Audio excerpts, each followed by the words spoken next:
we're going to hear from Mike Buzzelli, a prevention specialist and the Associate Director of PGNO, the Problem Gambling Network of Ohio.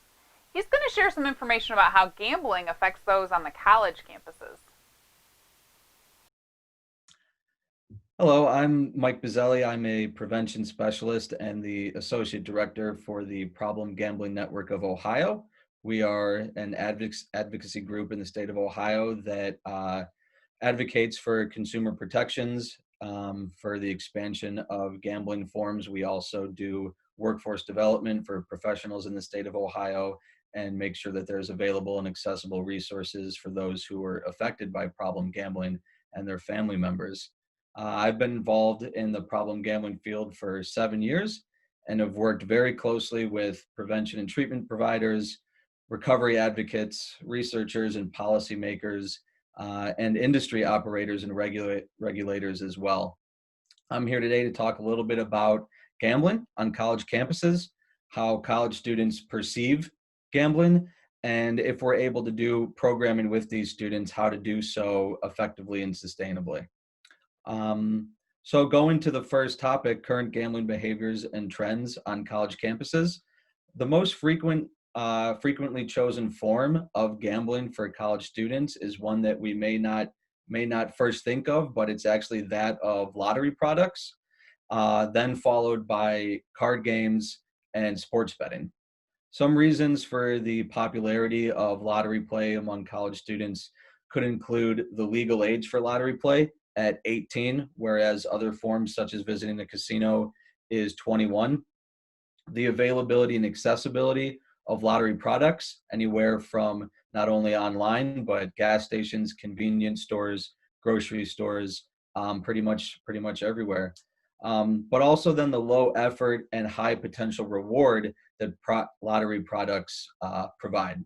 So this is not to discount the other forms of gambling that are certainly played at a high level, like sports gambling, casual wagers with friends, card games, things of that nature.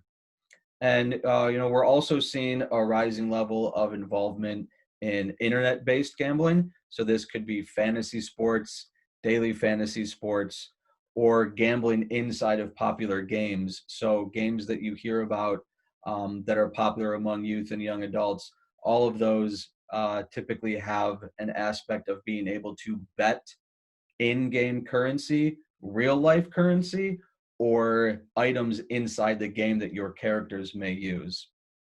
The college years are associated with many risky behaviors, and gambling is not to be left off that list. College students right now are one of the first generations to grow up in a world full of many legal forms of gambling. So many states have legalized, bingo halls, lotteries, casinos, horse racing tracks, certain types of online gambling. So a lot of these forms were illegal not that long ago. So students who may be 18 to 22 years old really grew up with all of these forms being available, accessible, acceptable, and widely used to the point of normalcy. Gambling's also becoming very promoted as sport. It's being glamorized as a potential career opportunity, and it's being glamorized throughout advertising and media. So we're really kind of in new territory when it comes to young adults gambling, what they're gambling on, and how they are doing it. Lastly, research conducted in 2019 by the National Council on Problem Gambling found higher rates of problematic gambling behaviors among sports bettors and even higher problem gambling behaviors among daily fantasy sports players.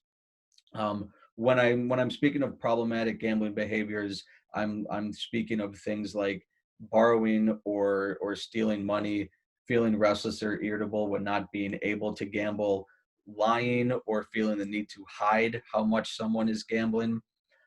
This is alarming not only for the fact that sports gambling is becoming much more prevalent as it's being legalized in many, many more states, but also that the attributes that make daily fantasy sports attractive, such as the ease of placing bets with your mobile device, having these formats on our mobile devices, and then also propositional bets, or known as prop bets. These are bets inside of a game that may not directly affect the outcome of the game, such as what color jerseys the team is wearing. Um, these types of aspects that make daily fantasy sports attractive are making their way into traditional sports gambling. So all of that kind of combined really makes young adults and college students more susceptible to future gambling problems. Um, so, with all that being said, how do current college students view gambling? Um, Unfortunately, many of them view it as a risk-free activity. That this is something that maybe they lose a few dollars here or there, but that's really the only consequence. And the problem is that no matter what skill or knowledge someone has over a game that they're playing or betting on, all gambling has an element of chance, meaning that all gambling does include risk. Um, Current students also do not view gambling as serious or as consequential as things like alcohol and drug use.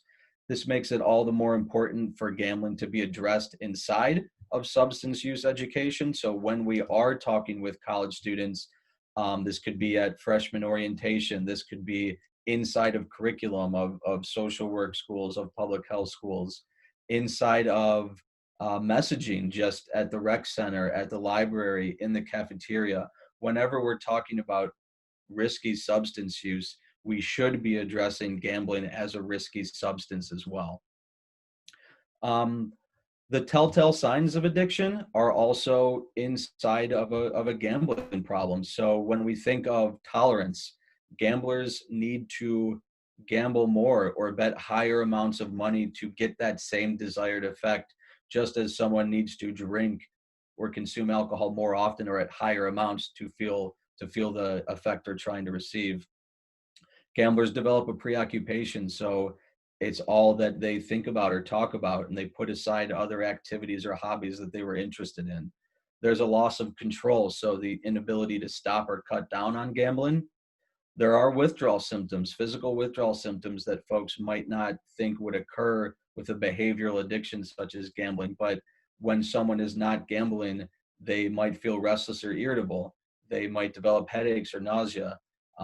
So physical withdrawal symptoms do occur. And then the last one is the buildup of consequences. So just as someone who might be in the midst of a drinking or drugging problem, someone with a gambling problem will develop family consequences, school or work consequences, social consequences, and then, of course, financial consequences as well.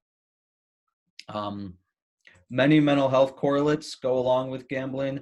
So I think again, when we're looking at how college students view gambling, they may not view it as something as important as the stress or the anxiety that they're feeling with all their college work, or some depressive symptoms that they might come across.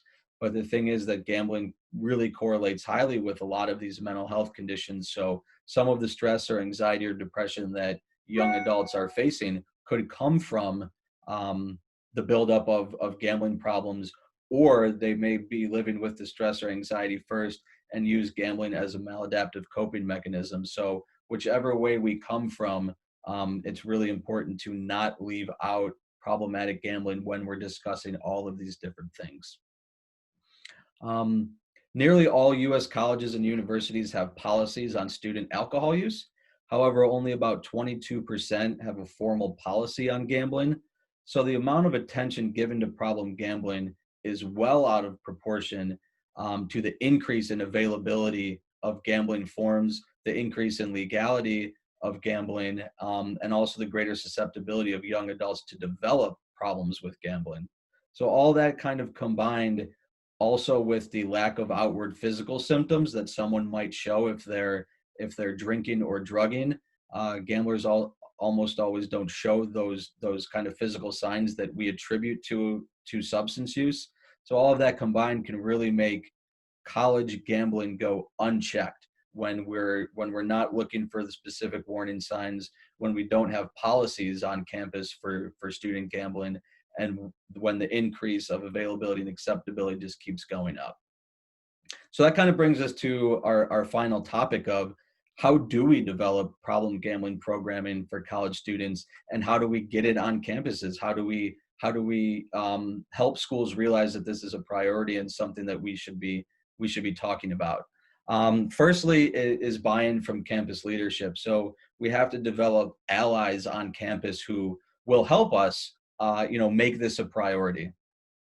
We need to collaborate with student leadership. So whether that is students in Greek life, whether that is captains of athletic teams or leaders of academic clubs, student leadership is key because they are the gateway to the rest of the student body.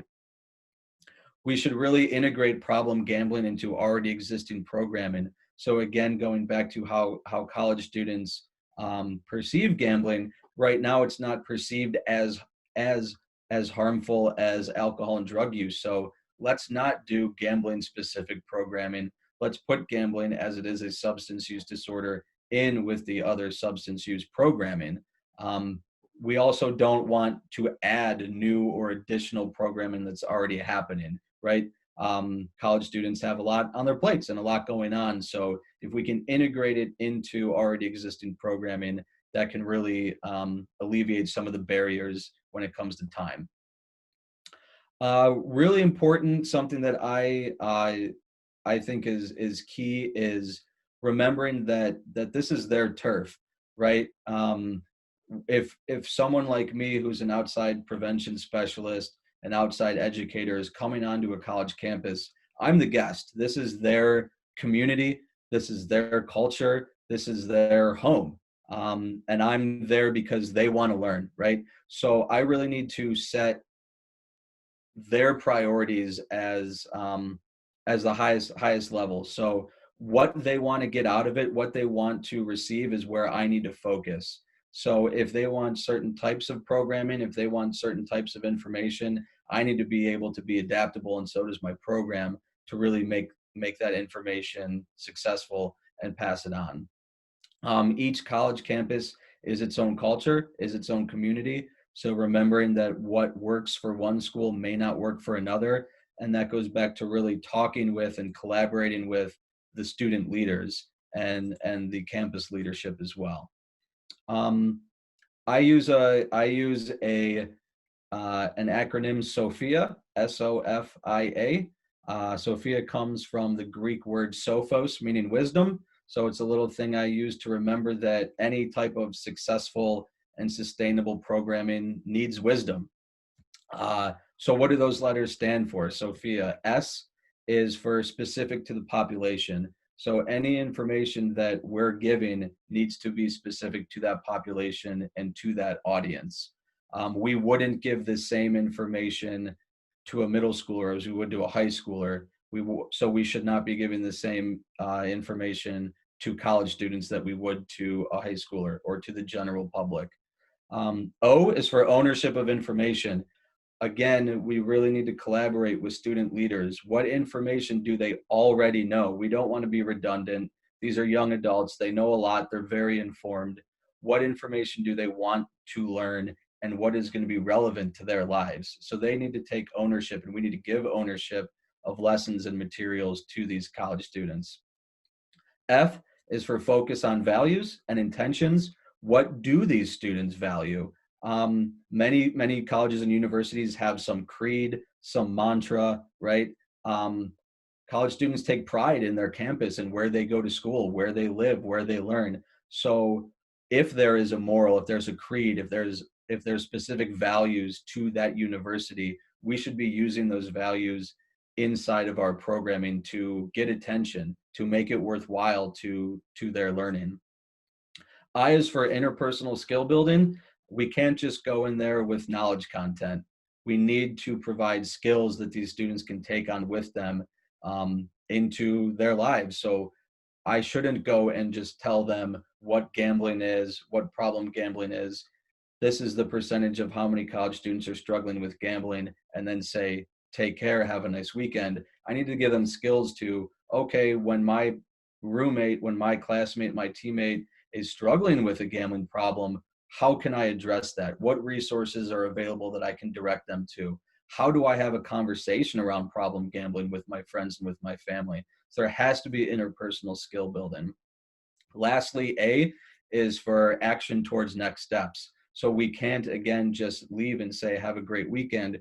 We need to leave them with continued work, continued goals, continued things to work on. And then we should also be coming back. None of this programming should be a one-off, 45-minute or 60-minute program. We should try to develop a relationship and a rapport with the students and with the campus leadership so we can continue to come back and continue the conversation. So again, Sophia, when developing wisdom inside of a problem gambling program, specific to the population, ownership of information, a focus on values and intentions, interpersonal skill building, and action towards next steps. So I think that's really a way to follow when we're trying to develop programming. For more information, feel free to reach out to me anytime at mbuzzelli@pgnohio.org. That is M as in Mike, B as in boy, UZZELLI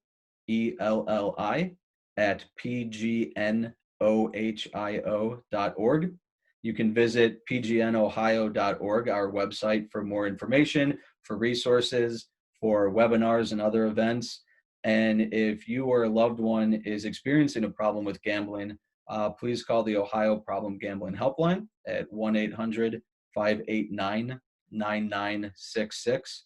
That helpline is open 24/7, 365, and they're always ready to help and provide support and resources. So thank you very much.